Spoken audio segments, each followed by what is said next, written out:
Bien, bueno, buenos días. ¿Cómo están todos? Muchísimas gracias por participar en este webinar de IESA.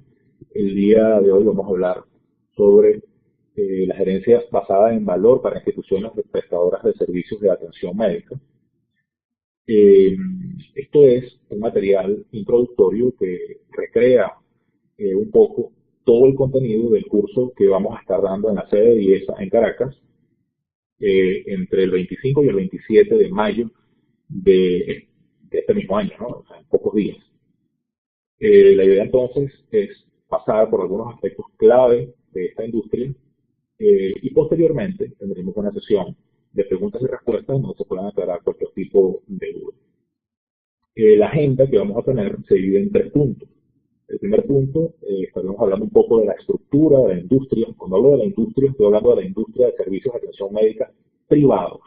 No estamos considerando toda la provisión de servicios públicos, que es la mayoría, pero nos estamos concentrando en la provisión de servicios privados. Las distorsiones regulatorias a las cuales este sector está expuesto y también las distorsiones que el entorno está imponiendo. En segundo lugar, vamos a tener unas breves reflexiones sobre la estructura de propiedad y el gobierno corporativo en hospitales privados venezolanos. Y por último, vamos a hacer una introducción al concepto de valor económico, adaptándolo un poco al tema del sector de atención médica. El valor económico es eh, un concepto que se utiliza en muchas industrias, no es único del sector de atención médica, pero lo vamos a adaptar a nuestro sector para ver cuáles son los elementos claves que considerar. Comenzando con la estructura de la industria, el primer mensaje grueso que uno debe tener claro es que en Venezuela tenemos un problema fundamental, básico, y es que hay una oferta de servicios absolutamente insuficiente. No es necesario compararnos con el mundo desarrollado ni con los países de la OECD para darnos cuenta de que tenemos un déficit brutal de camas clínicas. Estos son los datos de la Organización Panamericana de la Salud y nosotros estamos realmente con un número de camas por 1.000 habitantes que es menor que el promedio de América Latina, y no es solamente menor, sino que es menos de la mitad del promedio de América Latina.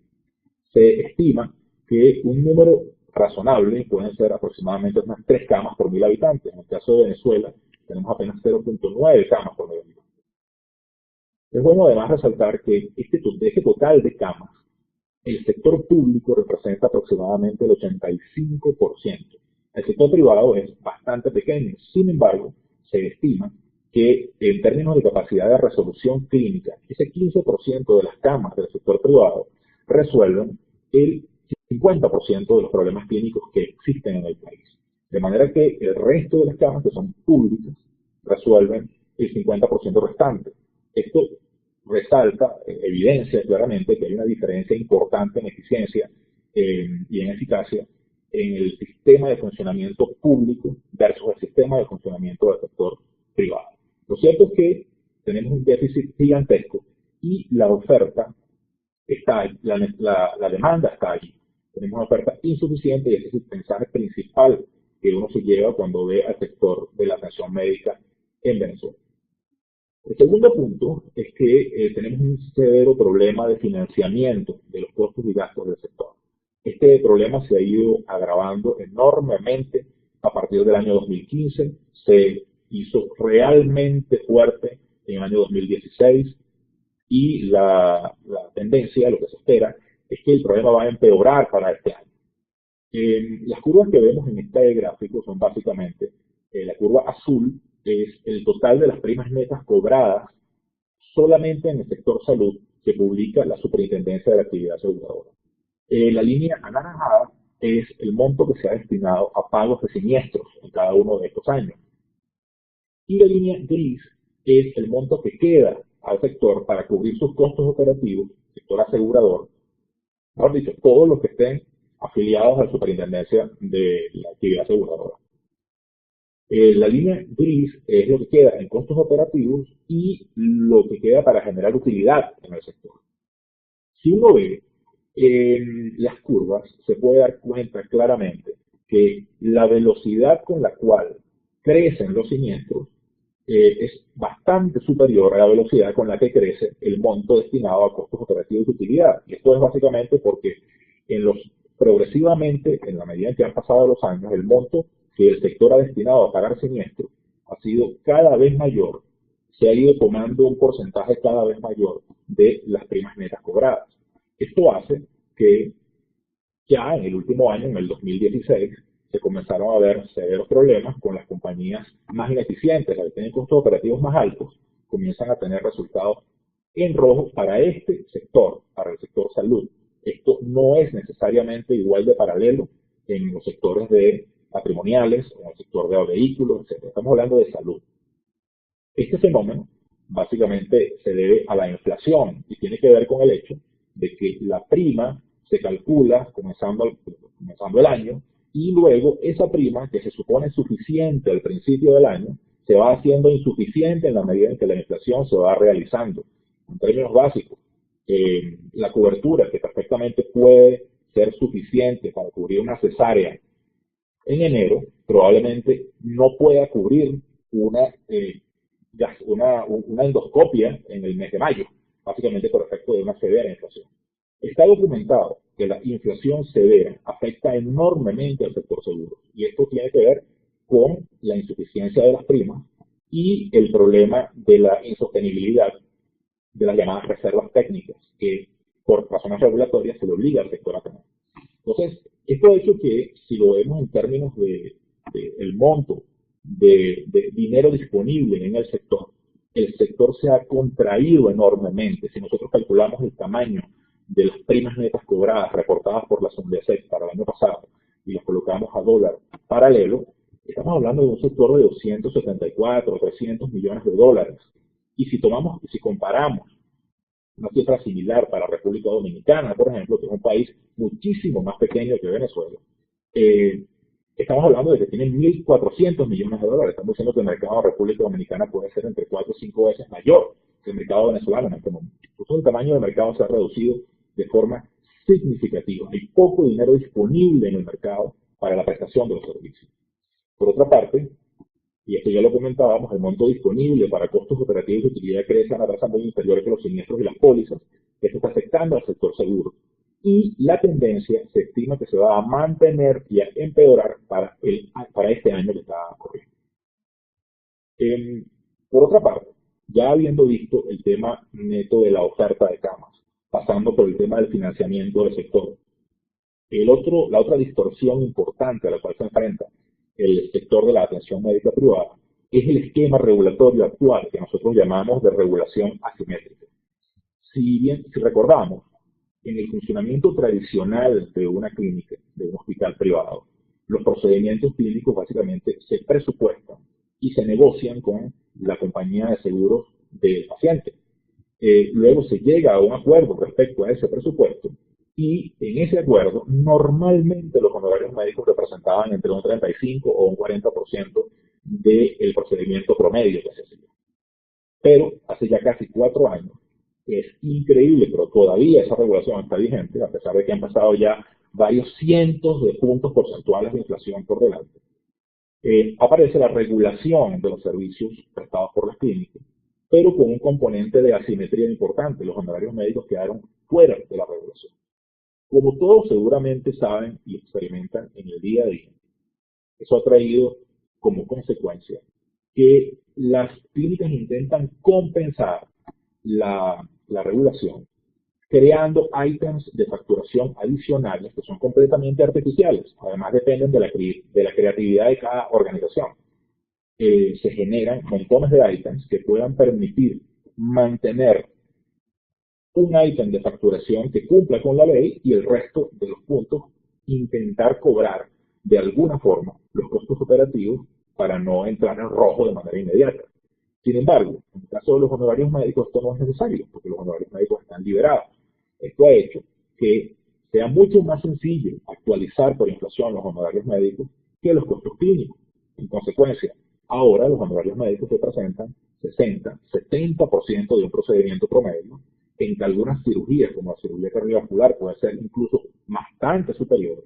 Y esto ha traído una distorsión en la manera como se facturan los ítems en la manera como, en la interacción con las aseguradoras, en una dispersión impresionante de los ítems de facturación y una tensión de conflicto con el equipo médico de las clínicas en la medida en que hay un intento de compensar la inflación, pero que va dejando a la institución, a la clínica, con un porcentaje cada vez más pequeño de la factura. Y esto le genera estrés financiero a las organizaciones. Esto uno pudiera decir, en términos muy resumidos, que tiene tres consecuencias fundamentales, las más grandes. En primer lugar, estamos viendo que un alto porcentaje de la población se está quedando sin cobertura de servicios de salud. Si uno ve las estructuras de facturación de clínicas y hospitales, están pasando de ser un 90 o un 95% facturación a compañías de seguro o a intermediarios en la prestación de servicios de salud, y a pasar a un 50% a intermediarios y 50% pago de bolsillo. Es imposible, es insostenible que se mantenga el pago de bolsillo en proporciones tan altas para los pagos de servicios médicos. En ninguna parte del mundo es así. Y esto está ocasionando que, paradójicamente, a pesar de que existe una oferta insuficiente y una demanda gigantesca, las clínicas están comenzando a tener capacidad ociosa. Para poder atacar este tema, algunas compañías de seguros están intentando innovar. El producto típico de póliza HCM que cubre todo está comenzando a convertirse en un bien absolutamente de lujo que no es operativo. Entonces es necesario comenzar a innovar con productos menos costosos que racionalicen el uso de los escasos recursos disponibles.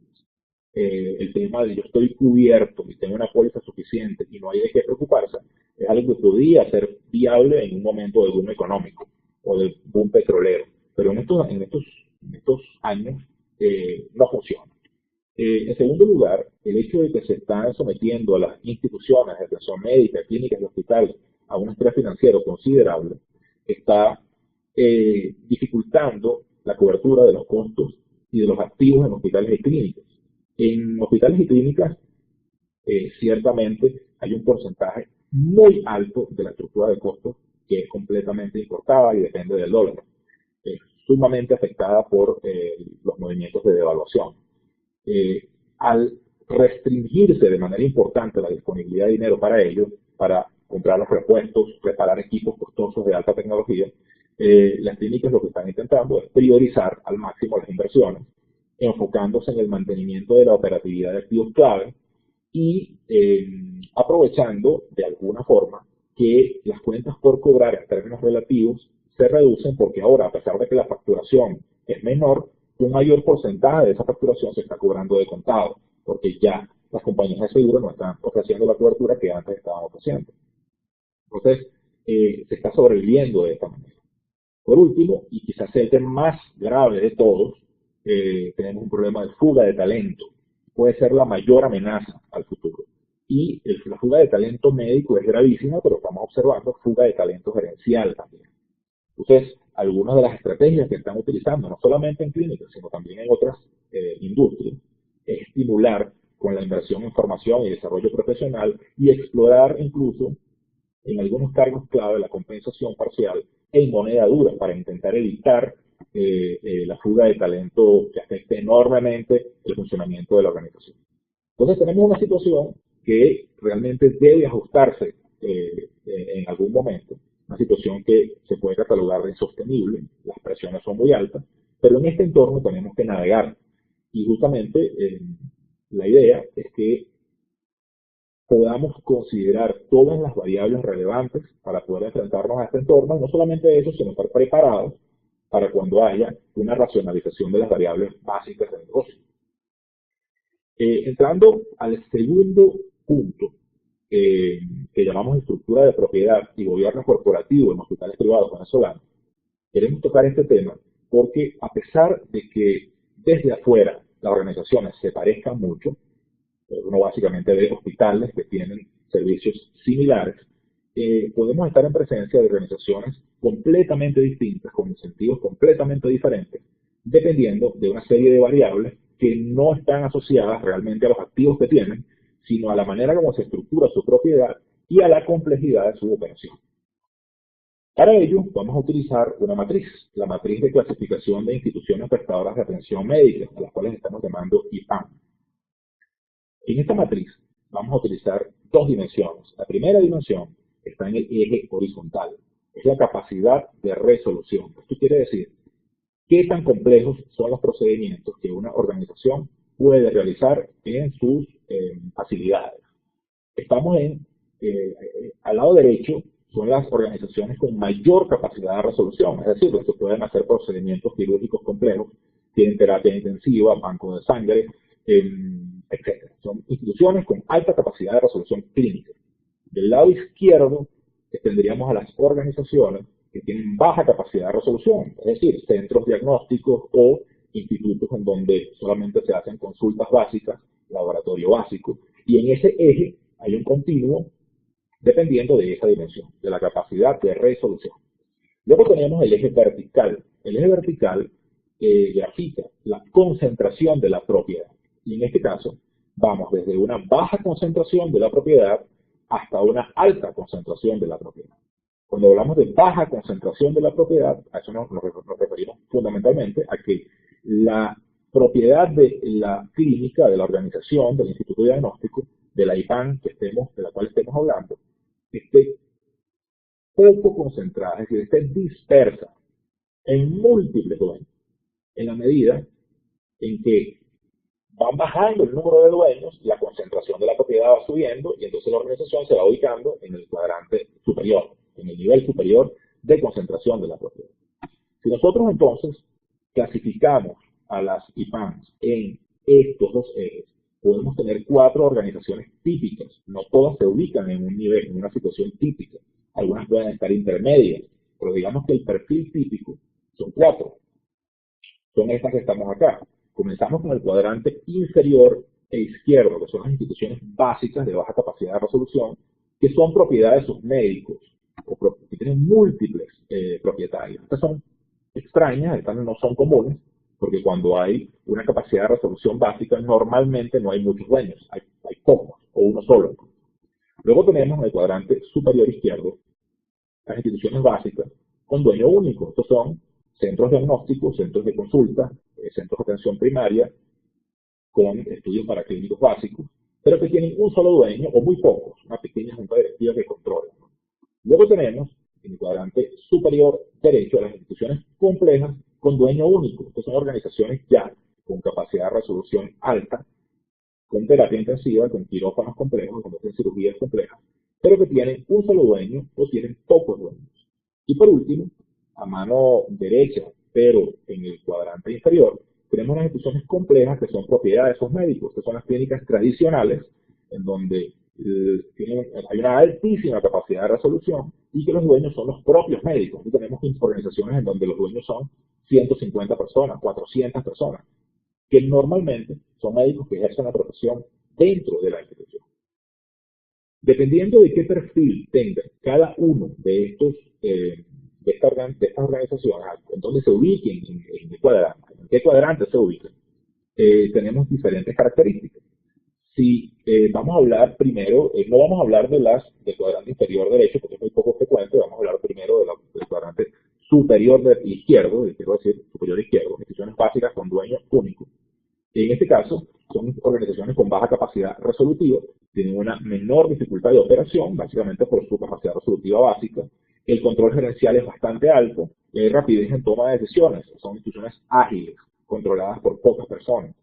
Las instituciones complejas con dueño único tienen alta capacidad resolutiva, tienen una mayor dificultad de operación por su nivel de resolución mayor, tienen un control gerencial alto porque la propiedad se concentra en uno o pocos dueños, toman decisiones de manera rápida y corren el riesgo de desestimar el criterio médico si no hay una buena conexión con el equipo médico, el equipo de propietarios o de dueños o que controla gerencialmente la organización. Si no hay una buena conexión con el equipo médico, pueden correr el riesgo de desestimar el criterio médico y esto es grave para una organización que es una clínica. En el caso de las instituciones complejas propiedad de sus médicos, tienen alta capacidad de resolución, tienen una dificultad de operación alta también, producto de la complejidad de su capacidad de resolución clínica, tienen un bajo control gerencial, normalmente son controladas por una junta directiva de médicos que son accionistas de la organización. Las decisiones se toman de una manera relativamente lenta. Existe el riesgo contrario al de las organizaciones anteriores, este es el riesgo de desestimar el criterio gerencial, y existe una potencial distorsión en la remuneración del capital por razones de dinámica de incentivos que se dan dentro de la organización. Entonces, es importante que cuando pensemos en nuestra organización, intentemos identificar en qué parte de la matriz se ubica. Porque dependiendo de en qué parte de la matriz se ubica, estamos en una organización o estamos en otra. Y las soluciones que pueden funcionar para una pueden ser completamente inútiles en otra. Básicamente producto de dónde se ubican en la matriz y del sistema de incentivos que se genera producto de la concentración de la propiedad y del manejo del poder dentro de la organización. Y obviamente también de su capacidad de resolución. Entonces esto es algo que queremos resaltar y esto lo hablamos más en profundidad en el curso. Por último, queremos hacer la introducción al concepto de valor económico en el sector de atención médica. Y como decíamos inicialmente, aquí no estamos hablando de un concepto que sea exclusivo para el sector de atención médica. En realidad, cualquier negocio tiene que generar valor económico. Pero ¿de qué estamos hablando cuando hablamos de valor económico? Bueno, para entenderlo de la manera más simple, vamos a entender entonces a una empresa, y hablo de empresa porque la mayoría de las clínicas, hospitales e instituciones prestadoras de atención médica privada están funcionando bajo la figura de una compañía anónima. En cualquier empresa es necesario cumplir esta serie de pasos y considerarla como un sistema de creación de valor, en donde hay un ciclo de creación de valor. ¿Qué significa esa creación de valor? Bueno, en primer lugar, vamos al punto 1. Para montar cualquier compañía, para montar cualquier negocio, es necesario levantar recursos financieros. Esos recursos financieros tienen un costo determinado. Y con esos recursos financieros es que se van a adquirir los activos operativos de ese negocio. Los recursos financieros normalmente vienen o del banco o de accionistas. Esas son las dos fuentes fundamentales a través de las cuales se financian los activos operativos de cualquier negocio. Y el banco cobra un interés y los accionistas piden una tasa de rendimiento. De manera que el costo de ese recurso hay que considerarlo porque es necesario pagarlo. Nadie va a entregar recursos gratis, a menos que sea una donación. Estamos en otro tipo de organización. Aquí estamos hablando de una empresa que debe crear valor. Entonces, esos recursos financieros tienen un costo. Luego tomamos los activos que se adquieren con esos recursos y se disponen de manera que tengamos un negocio en marcha. Tú puedes tener todos los activos en un galpón, pero para convertirlos en un negocio en marcha tienes que poner a funcionar los sistemas, tienes que tener estrategia, tienes que tener un estilo gerencial, un staff, una organización, una estructura. Y eso es lo que se llama poner a los activos y convertirlos en un negocio en marcha. Una vez que el negocio está en marcha, uno debe esperar que la operación de ese negocio genere utilidades.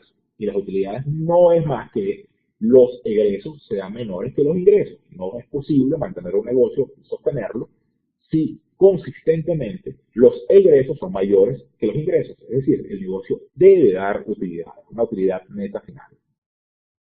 Luego, si yo tomo esa utilidad, es decir, la cantidad de dinero que quedó después de que el negocio operó por un periodo de tiempo que normalmente es de un año, y lo relaciono con el volumen de activos operativos que generó esa utilidad, yo voy a tener una relación que se llama retorno sobre capital operativo. Es decir, ¿cuánto dinero generaron esos activos en un periodo de tiempo X, que normalmente es de un año?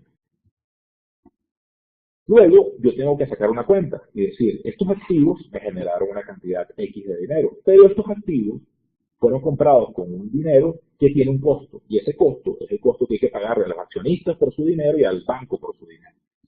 Si yo comparo lo que me cuestan los recursos con lo que está generando el negocio, y lo que genera el negocio es mayor que lo que me cuesta el dinero para adquirir los activos, yo estoy creando valor económico.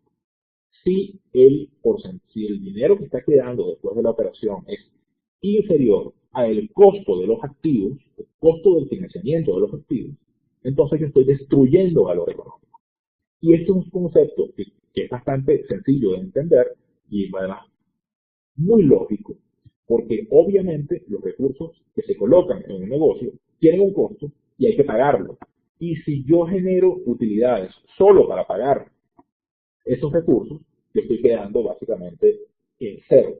Yo tengo que generar utilidades superiores al costo del financiamiento de esos activos para poder decir que estoy creando valor económico en el negocio. ¿Qué cosas son importantes? Es muy importante señalar cuando hablamos de este concepto.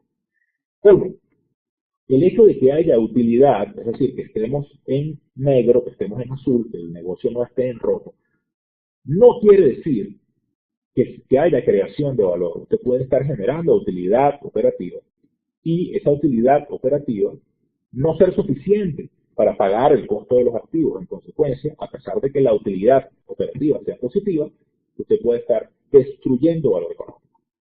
En segundo lugar, endeudarse puede crear valor. En algunas organizaciones existe una especie de temor o de tabú en torno al endeudamiento. Este temor está muy minimizado en estos momentos por las tasas de interés supernegativas que hay en Venezuela. Pero si uno piensa en términos conceptuales, el endeudamiento, siempre y cuando sea a un costo más barato que otras fuentes de financiamiento, va a crear valor. ¿Y por qué? Bueno, porque reduce el costo de financiamiento de los activos, a pesar de que yo tenga la misma utilidad. Y por último, un mensaje que sí es muy importante, muy clave para el sector de atención médica. Mucho capital de trabajo puede destruir valor. ¿Qué significa mucho capital de trabajo? Mucho capital de trabajo es tener mucho inventario, tener muchas cuentas por cobrar. Y aquí es donde más sufren las clínicas y los hospitales. Normalmente, por razones estructurales y por razones incluso operativas, no solamente es culpa de la compañía de seguros, muchas veces procesos operativos ineficientes dentro de la organización permiten mantener cuentas por cobrar muy elevadas. Las cuentas por cobrar muy elevadas, el inventario muy alto, producto de la baja estandarización o producto de un mal manejo de los inventarios clínicos, porque son inventarios valiosos, son inventarios con fecha de vencimiento, pueden incrementar enormemente el capital de trabajo que hay que invertir. Al aumentar mucho el capital de trabajo, básicamente estamos incrementando la base de capital operativo para generar la misma utilidad. Y eso baja el retorno sobre capital empleado y destruye valor económico. Entonces, tenemos que tener muchísimo cuidado, y uno de los temas más importantes dentro de clínicas hospitales es el control de las cuentas por cobrar. Las que están ya claramente identificadas como cuentas por cobrar y las que aún todavía no han sido clasificadas como cuentas por cobrar porque a pesar de que el servicio fue prestado, todavía no se ha facturado. Eso es un periodo de tiempo que muchas veces está fuera del control gerencial y que puede implicar bastante dinero en la calle. Entonces, en la gestión diaria del negocio hay una cantidad increíble de palancas de creación de valor económico que además de ser las palancas tradicionales, como un aumento del volumen del negocio, un aumento del volumen de productos y servicios que se prestan, también las variables financieras y las variables de eficiencia operativa influyen enormemente en la creación de valor económico o en la minimización de la destrucción de él. El otro tema importante es que el concepto de valor económico se puede modularizar. No es necesario calcularlo solo para toda la organización.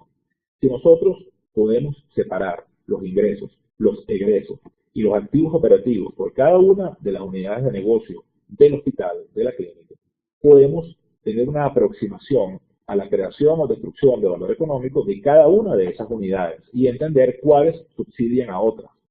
Esto es muy importante porque en muchas oportunidades podemos ver que el hospital vive básicamente de 2 o 3 unidades de negocio, mientras que las demás no están generando ningún tipo de valor.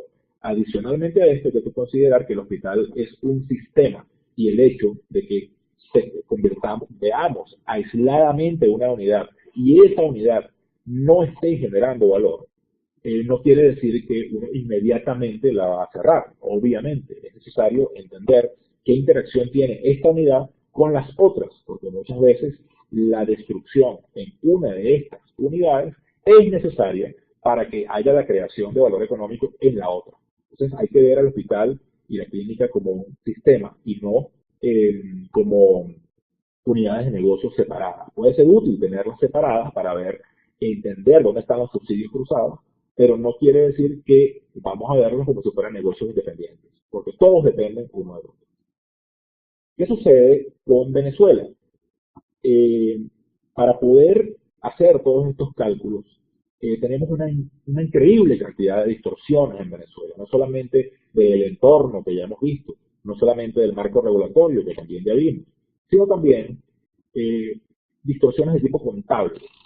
Tenemos un tema que es estándar prácticamente en la industria, que es la exclusión de los honorarios médicos del estado de ganancias y pérdidas. Se utiliza como una cuenta de orden aparte y se va llevando la cuenta de honorarios por cobrar. Esto es algo que impide que se vea uno de los costos más importantes en la operación del negocio en el estado de ganancias y pérdidas. Nunca se ve así.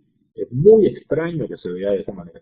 Y eso impide ver la realidad operativa del negocio. En realidad, los honorarios médicos son de los componentes, de los costos directos más importantes que tiene el negocio y no los estoy viendo en el reporte en estado de resultados. Normalmente eso no es así. Luego, el registro del valor de los activos frecuentemente está desactualizado. Yo no puedo pretender calcular retorno sobre capital empleado sobre un registro de valor de activos que está completamente fuera de cualquier tipo de actualización. Entonces necesito tener algún control gerencial que me permita tener números más o menos reales y lógicos. Luego, en algunas organizaciones eso existe, pero en otras no. No existe la separación de ingresos, egresos de activos por unidad de negocio. En muchas organizaciones se tiene todo en un solo estado. Todo está en una sola cuenta. Y eso impide entonces separar en unidades de negocio y calcular el valor en cada una de las unidades. El otro punto es que en muchas oportunidades no hay criterios claros para distribuir los costos y gastos comunes que son importantes.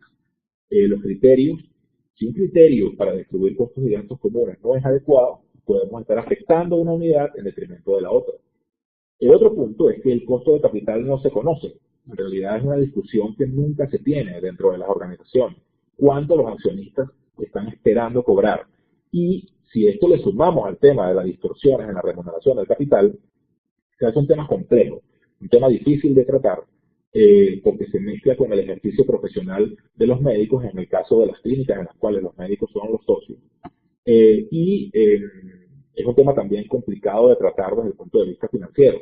Muchas veces no se sabe cuál es ese costo. Es necesario ver y comenzar a pensar en cuál es el retorno sobre capital que los accionistas están esperando por el negocio. El otro punto es que el intento de adecuarse a la Providencia 294 de Sundecop, al marco regulatorio de regulación asimétrica del cual hablamos antes, puede inducir a la inclusión de artículos facturables compensatorios, y de hecho eso sucede. Distorsiona enormemente los ítems que se están facturando. Y además dificulta muchísimo la comparación entre organizaciones, porque todo depende de la creatividad de cada una de las clínicas. El otro punto es la ley de costos y precios justos. Intentar maximizar la ventana de oportunidad que ofrecía la ley de costos y precios justos también ocasionó distorsiones en la manera como se estructura el estado de ganancias y pérdidas y cómo se redistribuyen los costos y gastos, porque no se hizo con criterios gerenciales de orden, sino con la intención de maximizar la ventana de oportunidad que ofrecía la ley. Entonces, eso distorsiona también los estados financieros. Y otro punto es que no es estándar que se facture de manera inmediata. Se presta el servicio, se preparan los expedientes y hay un tiempo que está en el limbo y que nadie muchas veces mide, que es el tiempo que va desde el momento en que se presta el servicio y se factura. Eso está excluyendo un número de días que son efectivamente días de cuentas por cobrar, pero que muchas veces quedan debajo de la alfombra, nadie sabe cuántos son, y eso puede subestimar enormemente la inversión real en capital de trabajo. Y el otro punto, que es característico del sector, y que eso ha cambiado enormemente en el último año, en los últimos 2 años, es que de manera normal, en condiciones normales, más del 90% de la facturación es a crédito. Se ha establecido una especie de estándar, por cierto, nadie obliga a que esto sea así, pero esa es la manera como funciona el sector. Y el hecho de que más del 90% de la facturación sea a crédito coloca un enorme foco en el manejo de las cuentas por cobrar y en el manejo del capital de trabajo, que como decíamos en las láminas anteriores, es fundamental y es el punto a través del cual muchas clínicas comienzan a sufrir. Bueno, como mensajes finales en torno al concepto de valor económico, quería dejarles lo siguiente. En primer lugar, facilita la unificación de criterios de decisión. Esto es un concepto que es fácilmente entendible tanto por el equipo gerencial como por el equipo médico. Y podemos comenzar a hablar un mismo lenguaje. Nadie puede decir que no está a favor de crear valor económico. Entonces, si la organización puede unificarse alrededor de un marco conceptual para pensar en sí misma en términos de creación de valor económico, sería un gran beneficio para ella. En segundo lugar, constituye una herramienta analítica robusta, pero manejable con el dominio de conceptos contables básicos. Con los números básicos contables fácilmente entendibles, podemos comenzar a implantar en la organización una cultura de creación de valor económico. Hace evidente la vinculación de la gestión operativa con los resultados financieros. Si nosotros desagregamos la fórmula de valor económico y la vamos convirtiendo en indicadores operativos, podemos llegar a la vinculación directa de un indicador operativo muy preciso, el número de cirugías que el doctor X hace al año o el tiempo quirúrgico por cada servicio, con el valor económico generado por la organización, porque es posible vincularlos analíticamente. Es posible además utilizar la herramienta, no solo a nivel de la organización completa, sino también a nivel de sus unidades de negocio. Eso lo conversamos en unas 3 láminas anteriores. Podemos separar por unidades de negocios y también pensar en valor económico por unidad. No tiene por qué necesariamente utilizarse solo para ver la organización completa. El otro punto es que cuando uno comienza a pensar en términos de valor económico, comienzan a ser muy evidentes los problemas severos de calidad en la información contable. Si uno se impone como disciplina pensar en términos de valor económico, automáticamente se está imponiendo la necesidad de cumplir unos estándares mínimos de calidad en la información contable y dificulta que la información contable se vaya cada vez más alejando de la realidad hasta que se hace prácticamente inútil desde el punto de vista gerencial. ¿Por qué? Porque estamos continuamente exigiendo una información que sea medianamente útil para poder pensar en términos de valor económico. Por último, esto es una manera de pensar en el negocio que genera discusiones relevantes en torno a temas relevantes. La metodología no es realmente lo importante. Lo más importante acá es que tanto el equipo clínico como el equipo gerencial pueden sentarse a hablar con unas variables muy básicas, muy claras, en términos que pueden ser comprensibles para todos y que pueden unificar los criterios. Y esto es un valor muy importante dentro de una clínica, dentro de un hospital, porque el funcionamiento armónico entre el equipo clínico y el equipo gerencial puede ser de suyo una fuente increíble de creación de valor dentro de la organización. Bien, con estas reflexiones terminamos la parte de la presentación y entramos entonces a la sección de preguntas y respuestas. No sin antes comentarles que todos estos conceptos van a ser ampliados en el curso que se va a dar en IESA entre el 25 y el 27 de mayo, en los próximos días, en donde ya expresamente y en un curso completo de 18 horas podremos tratar cada uno de estos conceptos y manejarlos con casos de estudio para que tengamos un poco de aprendizaje práctico respecto a cómo se manejan este tipo de conceptos. Por lo pronto, bueno, quedo a la orden para las preguntas y respuestas que tengan.